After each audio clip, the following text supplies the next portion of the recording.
Alright, welcome back into the shop, everybody. This is part 2 of this bed build. In the last video we laid up the veneer for the headboard, and that's what you're looking at right here is the close-up of the edge of that veneer. You can see the veneers are about 1/8 of an inch thick, way thicker than any commercial available veneer, which are typically pretty paper thin. So you can see the advantage right off the bat to making your own veneer. Now what I was just doing was sizing that veneer with my dividers. That way I can lay out a groove to recess that panel into the post of the bed. And I'm just using my plunge router and basically just cutting out, I think that panel came out at about a little under 1 inch thick. So I've basically got to cut out 1 inch pocket for it to go into.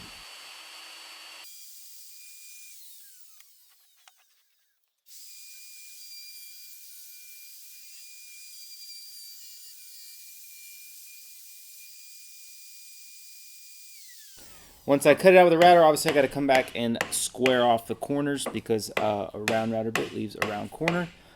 Pretty quick and simple, just using a 1-inch chisel to square those off. Now I will say in this video we're focusing mostly on the headboard. If you want to see other aspects of this video build, I have another bed build that covers a lot of that, how you attach the bed bolts and all that, and I will link that in the description. So once I have that pocket cleared out, I want to put floating tenons in as well, just to strengthen this joint. So that's what I'm doing here, is just cutting out another mortise, about 1/2 inch diameter mortise that is going probably 1.5 inches deep. And I'll make floating tenons. I'll do the same pocket on the headboard, make floating tenons, and it'll just really strengthen that connection.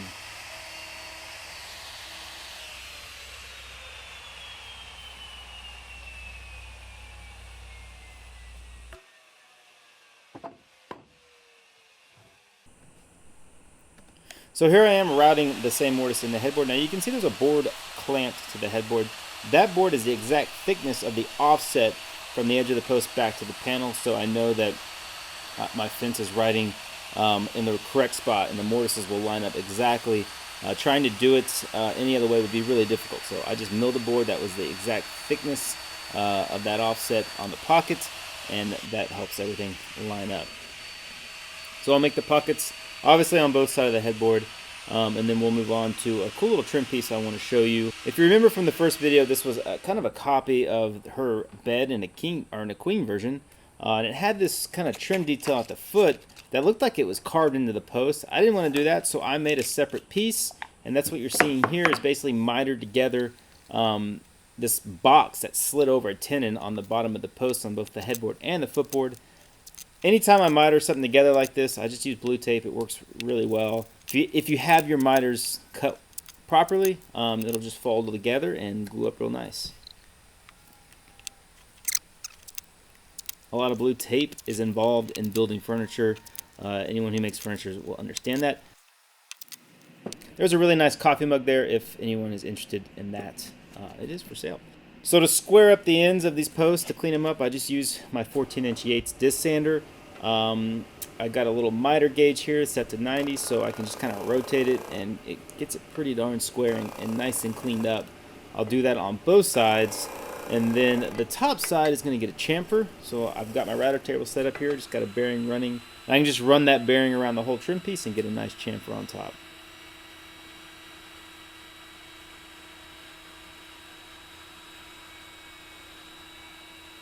Typically those chamfer bits are going to leave a little bit of burning, which you see here, and I just use this. This is a really cool block plane from Lee Nielsen. It's skewed, so it cuts ingrain nicely, and you can run, if you're careful and you have it sharp, you can actually run out the edge and not have chip out because of the way it skews, the way it's cutting the fibers.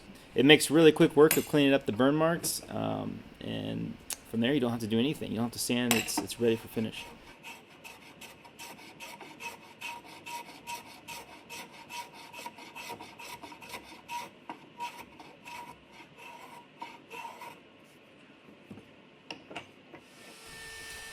This is a 1/16 inch roundover bit, so I'm just easing the edges on all 4 corners.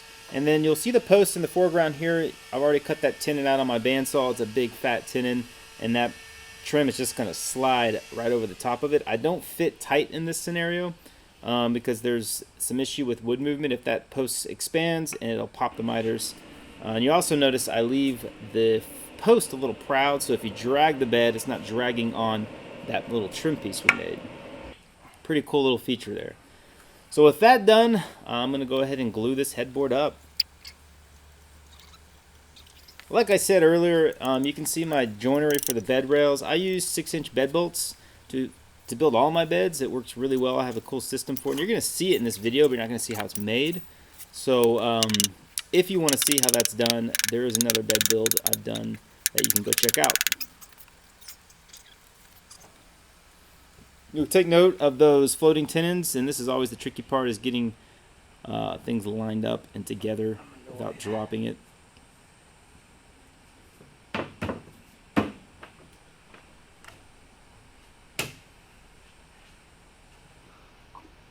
A little brute force and ignorance always gets things together. I had a little tricky time getting things lined up, but eventually I got it.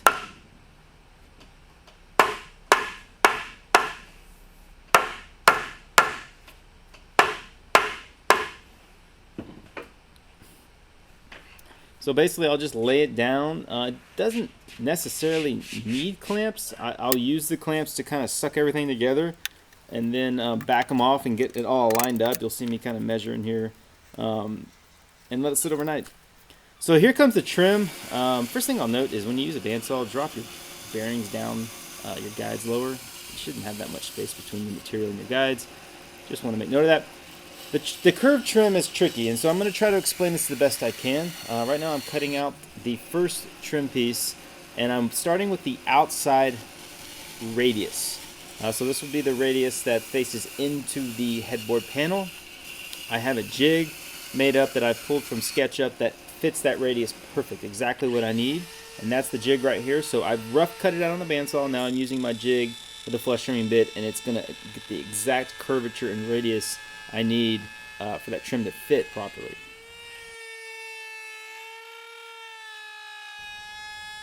One downside that you're probably, if you know anything about furniture making, there's a lot of runoff in the grain in the way I'm doing this, but we're going to, once you glue it and clamp it down, it's a non-issue. So I go to the router table, and you can see I've got a little bit of a starter post there to help me get the piece into the router bearing, otherwise it would catch and just toss it. And this is a 1/4 inch round over, and I'm going to put it on both edges. So first we're going to round over the edge we just profiled with the jig. There's a nice surface there for that bearing to run on. And then I will transfer over. I know this piece is, I want to say, about 7/8 of an inch. So you see my transfer the line around just using a combination square. And so I'm going to freehand that radius out. Now this is also a very crucial radius because there's another piece of trim that's going to fit against this radius you'll see coming up. And this is not the best way to do it. It's just kind of the way, with the tools I had and the knowledge I had, this is how I approached it. Basically at this point I've got to freehand this radius and then clean it up and try and get it as smooth and perfect as possible. You don't have the luxury of a jig that you can attach with a flush trimming bit to get it absolutely perfect. So I just go to the spindle sander and spend some time getting it nice and clean and straightened out, and try to get it as perfect as I possibly can. And then we go back to the router table, exact same profile we put on earlier on the other side. It gives a nice rounded over piece of trim. And again, if you are cutting small pieces like this, you need that little starter post, and if you don't use it, you're going to destroy the trim. You got to be real careful here that you keep your fingers away too, because this is a small piece. So as I come around, I'm actually going to move the piece and get my hands away from the cutter head right here.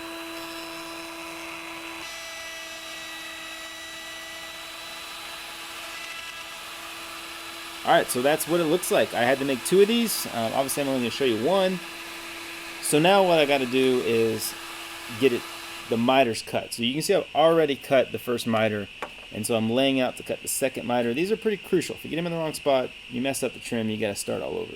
So I lay it out on the headboard exactly where that miter needs to go. It's not a 45, so I have to figure out the angles and play around with that. All in all, I spent 2 days installing all this trim. So you see it in the video and it seems real quick, but it took a lot of work.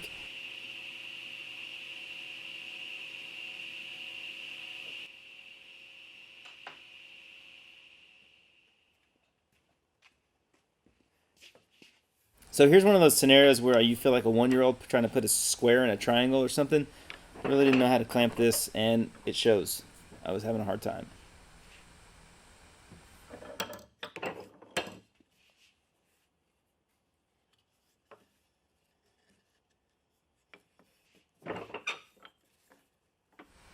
There you go.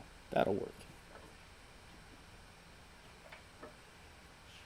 So I'm not cutting this on the table saw. Obviously, that would be difficult and not safe. Plus, as I mentioned earlier, there's quite a bit of run out in this grain. It's a pretty fragile piece, so I'm just going to cut it with the handsaw and then use... This is where that little 14-inch disc sander I have really shines, is dialing in these miters. I can just freehand it, basically make little adjustments. And I did a lot of this going back and forth from the headboard to the sander, dialing in all the angles and miters as this trim wraps around that headboard.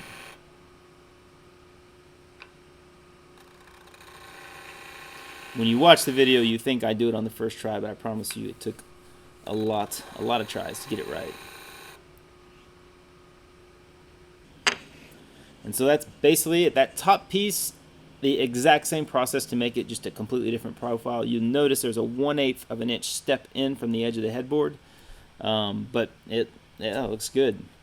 Happy with that. So what I'm going to do now is apply all the trim. I'm going to nail it on the straight pieces along the edge and on the bottom, get it all in place. I do use nails. It's the easiest way in my opinion. I try not to use too many. You'll see I'll start loading it up with clamps. I'll come back and fill the nail holes. I usually use a hard wax and I fill after I finish. Now this is one of the big reasons I did a veneered panel, because there's no movement in the panel.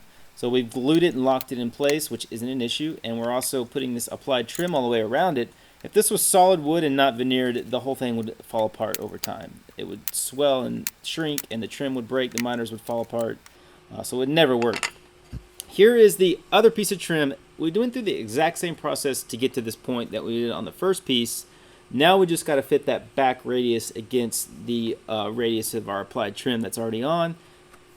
Again, this is tricky. I want you to notice real quick that I haven't cut the miters. I've squared it up to the trim. I'm going to do the miters after I fit it, and it's basically just trips to the spindle sander and just working it in, making notes on where the gaps are. Slow process. This is a lot of the time was in doing this. I had 1, 2, 3 curved pieces along the top that I had to dial and fit in.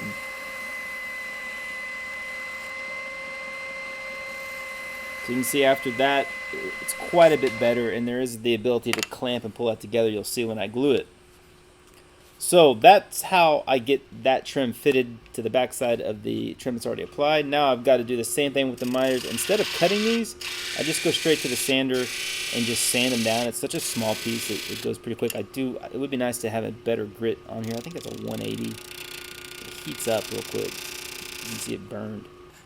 So I mean, it's basically the same process. You just kind of work on dialing in those miters. Take it real slow. You don't want to mess up because you got to remake the pieces. And then I glue it in the exact same way I glued in the first pieces, kind of nail it up against it. And then I'm going to come back with clamps and really pull it up against that first piece of trim and close off any gaps.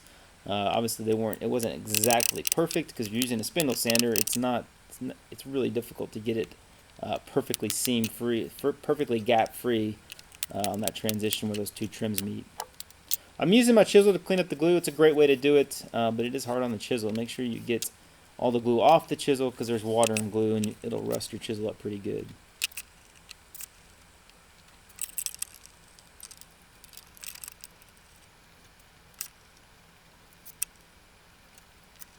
Okay, so with that part of the process done, I took a huge sigh of relief.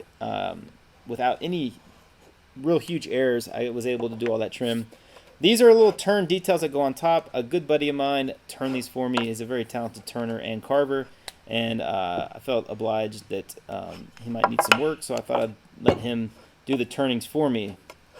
These are little transition pieces between the post and the turning that I need to drill a hole in, obviously, because I think he turned a 1-inch tenon on those turnings. So we're going to drill that 1-inch hole through these transition pieces and then glue all that onto the post.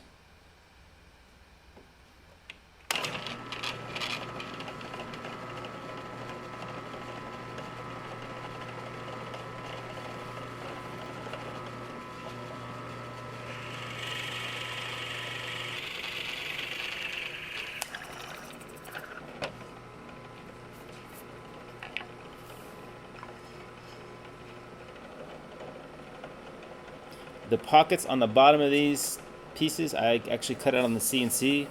I just use the CNC to hog all the material out. It matches the little stub tenon on the top of the post, and it all glues together.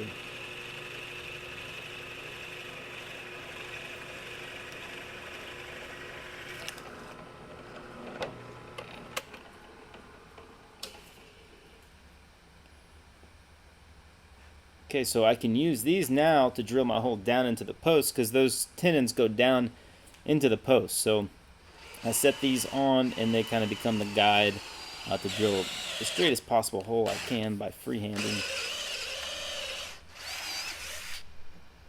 And that, you can see that little stub tenon there, help hold everything together. Basically, that top trim piece is going to glue down and just kind of lock all this together.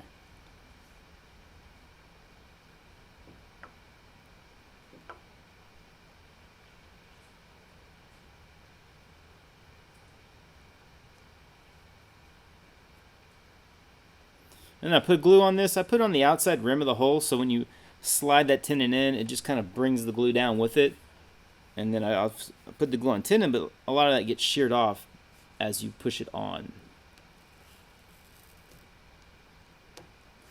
It's a nice fit. And I did use clamps. I don't think I show it in the video, but I did come back and kind of pull it down with some clamps to really close in that shoulder up that tenon.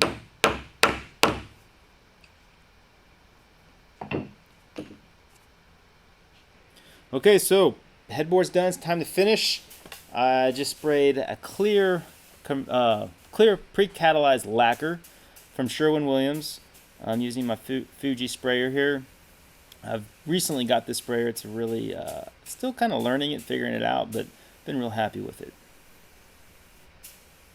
You can see how amazing. I mean, it's just awesome when you finish any material. But this cherry, escarpment cherry, it really pops when you start putting the finish on it, and it's cool looking stuff. Especially the headboard. I loved how the design on the headboard came out. And even the posts had a little bit of curly grain in them, so you can't see it too well in this video, but up close it was pretty impressive. You see that nice little touch of sapwood in there. I think that's pretty cool. I'll put 3 coats of this pre-cat lacquer. It's a bed, so it's not like a surface for a table. Doesn't need to be super protected. Here you're going to see how the bed comes together. So I've got the bed rails. There's little stub tenons on the end of the bed rails that fit into the post. That's what I'm doing right now. You can kind of tap it in place.